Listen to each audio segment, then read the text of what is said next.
Welcome to trading header. நான் உங்கள் தாமோதரன். நம்ம சேனல் சப்ஸ்கிரைப் பண்ணுங்க, லைக் பண்ணுங்க, ட்ரேடிங் பில்லுக்கு ஷேர் பண்ணுங்க. நிறைய பேர் சேனல் சப்ஸ்கிரைப் பண்ணியிருந்தீங்க, அவங்க எல்லாத்துக்கும் என்னோட மனமார்ந்த நன்றி. இந்த வாரம் பார்த்தீங்க அப்படின்னா நேச்சுரல் கேஸோடைய ட்ரெண்ட் என்ன, அதோடைய மூமெண்ட்ஸ் என்னவா இருக்கும், அதில் நம்ம எங்கே பிரேக் அவுட், அங்கே என்ன ரிவர்சல் பாயிண்ட் இருக்குது, எப்படி நம்ம ஒரு ட்ரேடிங் பண்ணலாம் அப்படிங்கிறது பார்ப்போம். அதுக்கு முன்னாடி ஓவராலாக ட்ரெண்ட் பார்த்துருவோம். ட்ரெண்டாக பார்த்தா ஓவராலாக மந்த்லின் டவுன், வீக்லின் டவுன், டெய்லின் டவுன், ஹவர்லின் டவுன். ஸோ நம்ம ஓவராலாக பார்க்கும்போது ஃபுல்லாக டவுன்லாம் இருக்குது. அதோடைய சப்போர்ட் ரெசன்ஸ் பார்த்துருவோம். நேஷனல் கேஸோட வீக்லி ரெசன்ஸ் என்ன அப்படிங்கிறத பார்த்துருவோம். 129, 133.10, 136, 142, 150. சப்போர்ட் பார்த்தீங்கன்னா 121.80, 117, 114, 119, 103.80. ஸோ ஓவராலாக பார்க்கும்போது பார்த்தீங்க அப்படின்னா நேச்சுரல் கேஸ் வந்து ஒரு டவுன் ட்ரெண்ட்ல தான் இருக்கு. நம்ம முதலே சொல்லியிருந்தோம், யூரோப் கண்ட்ரி ஆகட்டும், யூஎஸ் கண்ட்ரி ஆகட்டும், அதோட தேவைகள் வந்து இப்போதைக்கு அதிக அளவில் இல்லை. உற்பத்தி வந்து நிறைய இருக்கு அப்படின்னு. பட் இப்போ இந்த வாரங்களில் பார்த்தீங்கன்னா கொஞ்சம் உற்பத்திகளை வந்து அவங்க வந்து சில கம்பெனிஸ் நேச்சுரல் கேஸோட சில உற்பத்திகளை வந்து அவங்க குறைச்சிருக்காங்க. அதனால வந்து ரேட் வந்து ஒரு ஸ்டேபிளான ரேட்ல இருக்கலாமே தவிர அது வந்து ஃபுல் அப் ட்ரெண்ட் போறதுக்கான வாய்ப்புகள் வந்து மிக மிக குறைவு. அதனால தயவு செஞ்சு பைங்கிற கான்செப்டை ஃபாலோ பண்ண வேண்டாம். எவ்வொரு நல்ல ரெசன்ஸ் கிடைச்சு ரிவர்ஸ் ஆனால் நம்ம செல்கான கான்செப்ட்லேயே பார்ப்போம். பைக்கான கான்செப்ட் இப்போதைக்கு இந்த சீசன் முடிய வரைக்கும் நம்ம கூட இல்லை, இந்த நேச்சுரல் கேஸ்ல வந்து பைக்கான கான்செப்டை ஃபாலோ பண்ண வேண்டாம். அதே நேரத்தில் அதோடைய வரும் வாரங்கள் அதை எப்படி ட்ரேட் பண்ணலாம் அப்படிங்கிறதையும் பார்ப்போம். நம்ம ஓவராலாக பார்க்கும்போது 129 ரூபா அப்படிங்கிற ரேஞ்சை வந்து பிரேக் ஆனாலும் நம்ம வெயிட் பண்ணலாம். வெயிட் பண்ணி 133.10, 136 இந்த எந்த ரெசன்ஸில் நமக்கு ரிவர்சல் கிடைச்சாலும் நம்ம செல் அண்ட் பை பண்ணலாம். பை அண்ட் செல் முடிஞ்ச வரைக்கும் அவாய்ட் பண்றது பெட்டர்.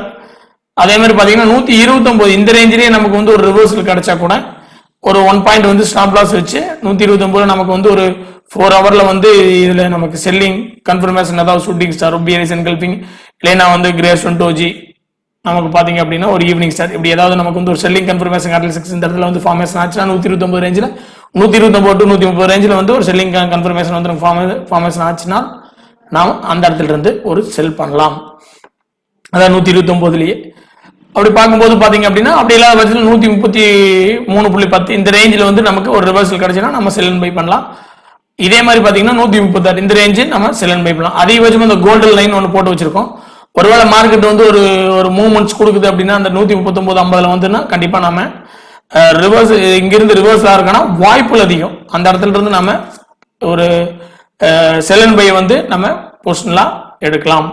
ஸோ இந்த இடத்துல 129.40, 142 இந்த ரெண்டு ரேஞ்சில் வந்து நமக்கு ஒரு ரிவர்சல் கொடுத்துன்னா நம்ம செல்ல வந்து ஒரு பொசிஷன்லாம் அந்த இடத்துல இருந்து எடுக்கிறதுக்கான ஒரு வாய்ப்பு இருக்கு.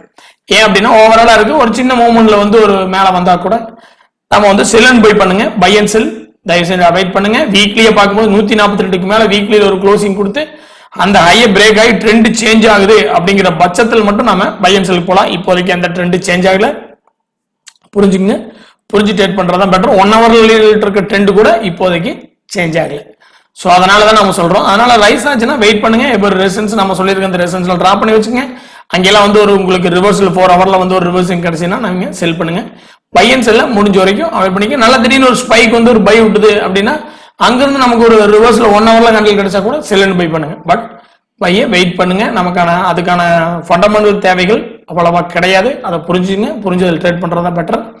ரெண்டாவது பாத்தீங்க அப்படின்னா வந்து 121.80 நம்ம போன வாரங்களில் நம்ம சொல்லியிருந்தோம் 132 கீழே வந்து நம்ம செல் பண்ணோம் அப்படின்னா வந்து 121.80 வந்திருப்போம். நீங்க இப்போ ப்ரீவியஸ் வீடியோ பாத்தீங்கன்னா உங்களுக்கு தெரிஞ்சிருக்கும். 121.80 நியர்பையா வந்து மார்க்கெட் வந்து அப்படியே ரிவர்ஸ்ல இருந்தது. பட் ரிவர்சல் இந்த ரேஞ்ச் வரைக்கும் தான். ஸோ அங்க நம்ம செல் பண்ணியிருந்தோம். அந்த ரேஞ்ச் வரைக்கும் நம்ம ஒரு 132 121.80 ஒரு 10 ரூபீஸ்க்கான செல்லிங்ல நம்ம ஒரு நல்ல டார்கெட் எடுத்துக்க முடியும். நம்ம அதனால சொல்ற விஷயங்களை தெளிவாக புரிஞ்சு ட்ரேட் பண்ணுங்க.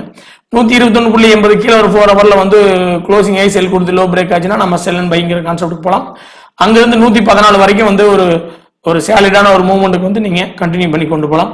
நம்மளோட டிஸ்கிரிப்ஷன்ல நம்மளுடைய டெலிகிராம் சேனல் கமாடிட்டிக்கான நியூஸ் அண்ட் டேட்டாஸ் இதெல்லாம் நம்ம வந்து போஸ்ட் பண்ணிட்டு இருக்கிறோம். அதனால சேனல் லிங்க் வந்து கிளிக் பண்ணிக்கங்க. அதுங்களை பார்த்தீங்கன்னா ஸ்டாக்ஸ் நியூஸ் அண்ட் ரிசல்ட்ஸ் அந்த மாதிரி ஸ்டாக்ஸ்க்கான நியூஸ் அண்ட் ரிசல்ட்ஸ் எல்லாம் நம்ம வந்து போஸ்ட் பண்ணிட்டு இருக்கிறோம். அதையும் நீங்க வந்து ஸ்டாக்ஸ் ட்ரேட் பண்றவங்களா இருந்தா கண்டிப்பா அதையும் வந்து லிங்க் பண்ணி டெலிகிராம் சேனல் ஜாயின் பண்ணி வச்சுங்க. உங்களுக்கு ரொம்ப யூஸ்ஃபுல்லா இருக்கும். ஒரு வாரங்கள் இதில் எப்படி ட்ரேட் பண்ணலாம் அப்படிங்கிறது நான் சொல்லியிருக்கேன். அதாவது நமக்கு வந்து 129 ரேஞ்சில் ரிவர்ஸ்னாலும் செல் பண்ணலாம், 133 to 136 இந்த ரெண்டு ரேஞ்சில் ரிவர்ஸ் ஆகலாம். இதுல எங்க போய் நமக்கு இந்த ரெசன்ஸ்ல ரிவர்ஸ் ஆகலாம் செல் பண்ணுங்க. பை வெயிட் பண்ணுங்க. ஏன்னா ஃபண்டமெண்டலா அது ஸ்ட்ராங்கான சூழ்நிலை இப்போதைக்கு கிடையாது. சில கம்பெனியோடைய உற்பத்தியில் கொஞ்சம் குறைச்சிருக்கிறதுனால கொஞ்சம் ஒரு சின்ன மூவ்மெண்ட் கொடுத்துருக்கலாம். பட் தேவையே இல்லாத இடத்துல குறைச்சும் யூஸ் இல்லை. அதை புரிஞ்சுக்கங்க. நம்ம கோல்டன் லைன் 139 வந்து ஏதோ ஸ்பைக்கா வந்து அங்கிருந்து ஒரு ரிவர்சல் குடிச்சுன்னா 139 டு 142 நீங்க பொசிஷனல் செல் பண்ணலாம். ஸோ அந்த ரேஞ்சில் வந்து நமக்கு ஒரு ரிவர்சல் கொடுத்தா மட்டும் செல் பண்ணலாம். வீக்லியா பார்க்கும்போது 142க்கு மேல ஒரு க்ளோசிங் கொடுத்து அப்புறம் ஹை பிரேக் ஆகணும். பட் ஃபண்டமெண்டலா அதுக்கு பார்க்கும்போது இப்போ ஸ்ட்ராங்கான சுச்சுவேஷன்ல, அதனால இந்த ரேஞ்சுக்குள்ளாரே ஒரு ரேஞ்ச் பவுண்ட் மார்க்கெட்டா வந்து ட்ரேட் ஆகலாம். அப்படி இல்லாம வந்து 121 கீழே க்ளோஸ் ஆச்சு 4 ஹவர்ல பிரேக் ஆச்சுன்னா நீங்க செல் அண்ட் பை வந்து 114, அதுக்கு கீழே பாத்தீங்கன்னா 109 ஈஸி ரீச்சா இருக்கான இந்த டவுன் சைட்ல எல்லாம் நிறைய வாய்ப்புகள் இருக்கு. ஸோ அதனால வந்து வெயிட் பண்ணி அதுக்கு தகுந்த மாதிரி ட்ரேட் பண்ணுங்க. வர வாரங்கள் ட்ரேட் பண்ணி நல்லா பெறுங்க. Thank you trading கைடர்.